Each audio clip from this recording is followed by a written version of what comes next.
Okay, so what is harmonic distortion? What I've done here is I've taken this track and I've just generated a single tone, 250 hertz.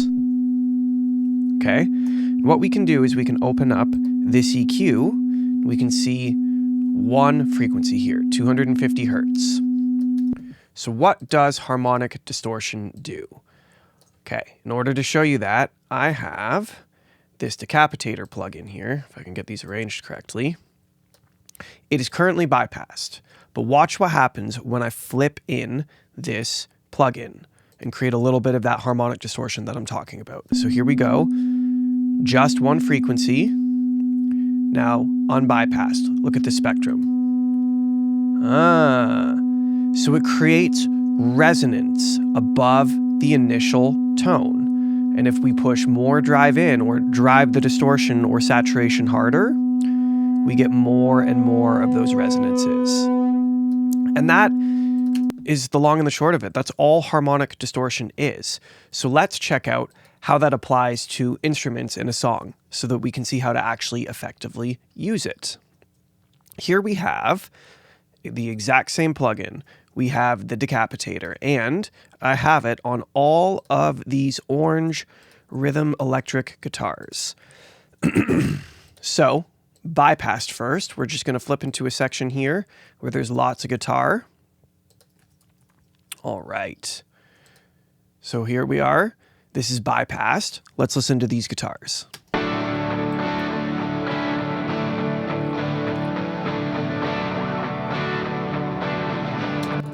They sound great, but I want them to be more excited, more full, take up more space. So let's flip in this decapitator and push in some of this drive and see what happens to these guitars.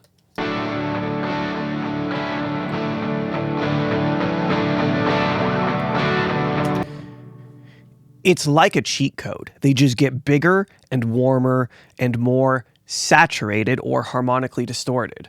The other cool thing that you can do with this plugin down here is all of these different styles, or what I like to call flavors. And what they do is harmonic distortion used to be created when you just ran signal through old analog gear like consoles or compressors or tape machines. In the digital world, we don't really get to do that because that gear is exorbitantly expensive and it's just easier to make things without it. But when you don't use them, you lose some of the juice or energy of those components. So what Decapitator has done here is there's all these different styles, and it just emulates running it through different types of gear, and it changes the sound a little bit. So let's scroll through and just listen to what they sound like.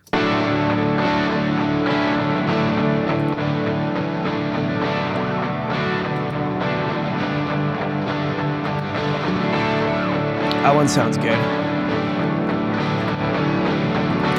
So it's actually really easy to use a plugin like this to just create a little bit of extra harmonic distortion and really make your sound explode out of the speakers. Hey, sorry to interrupt. If you are getting value out of this video, please like, subscribe, and hit that notification bell so that you know every single time I drop a new video. I would really appreciate it. But I'm certain you were doing something super important, so I'm going to let you get back to it. Let's try another instrument. Let's go over here to this bass guitar. And we're using a different plugin here. We're using an old tape machine. Let's see what it does to the bass guitar. But little caveat here, if you're not wearing headphones or listening to this on a speaker with a sub or something that can handle low frequencies, you're going to miss out on what this actually does. So you can't just listen to this on your phone. If you're listening on your phone, just throw in a set of headphones and it's really going to help you hear what's happening here. This is my bass guitar without the tape machine. We're bypassed here.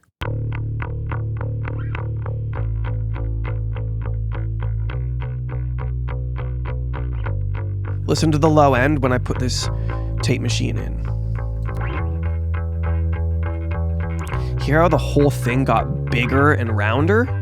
Bypassed again.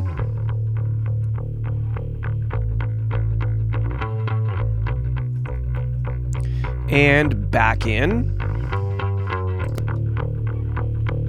It just makes that low end big and fat, and it feels like this heavy thing that the whole track can sit on. Like, that's what we're trying to do with the low end. We're trying to create this big weight below the music that the rest of everything can sit on.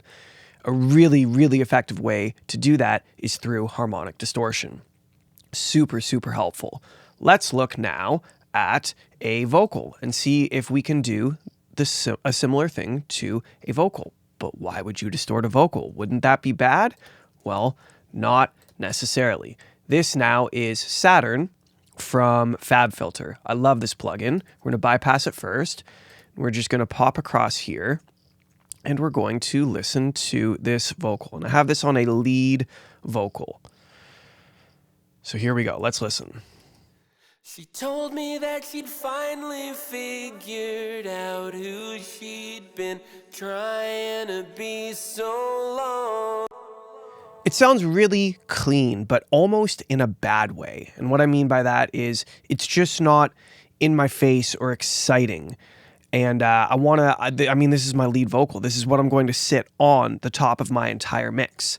So let's see what happens when we engage Saturn. So this is bypassed. She told me that she'd finally figured out who she'd been trying. And now we're going to throw it in. So long.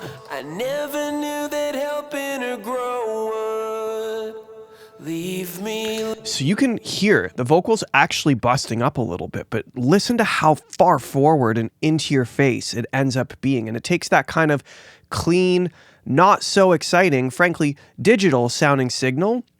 It gives it a little bit of that analog grit that you used to just get in records naturally. We can do that with some of these tools now in the digital world. So one more time, this is bypassed.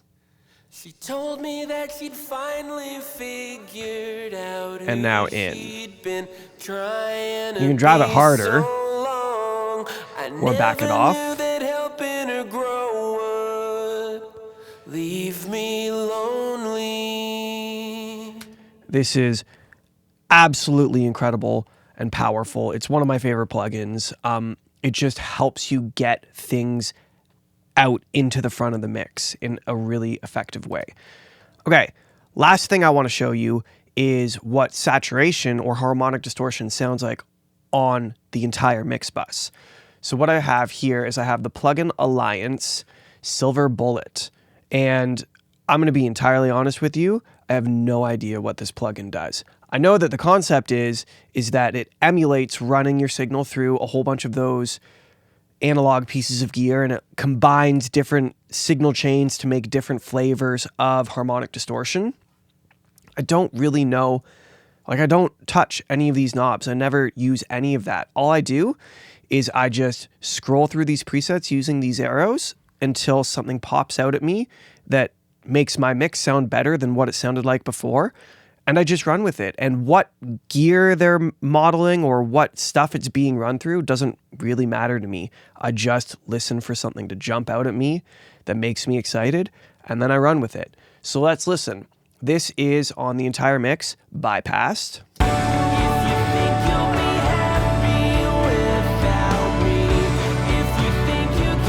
And here it comes.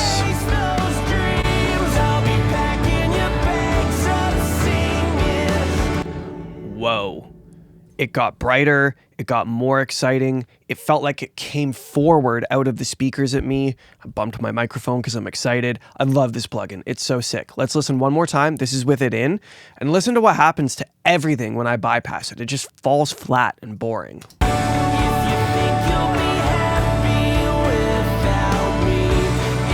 And bypassed. All of a sudden, that mix that I worked so hard on is all muddy and gross and buried underneath a wet blanket and just weird. But you engage this plugin, and all of a sudden it's clean and bright.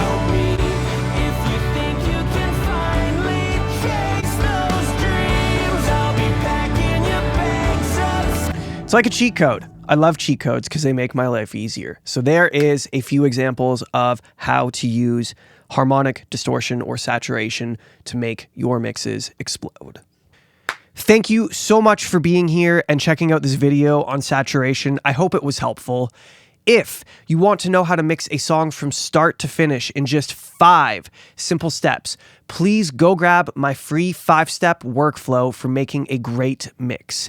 It will teach you the exact same workflow I use every single time I sit down to mix a song. You can find the download link in the description below. Thank you one more time for being here, and I will see you in the next one.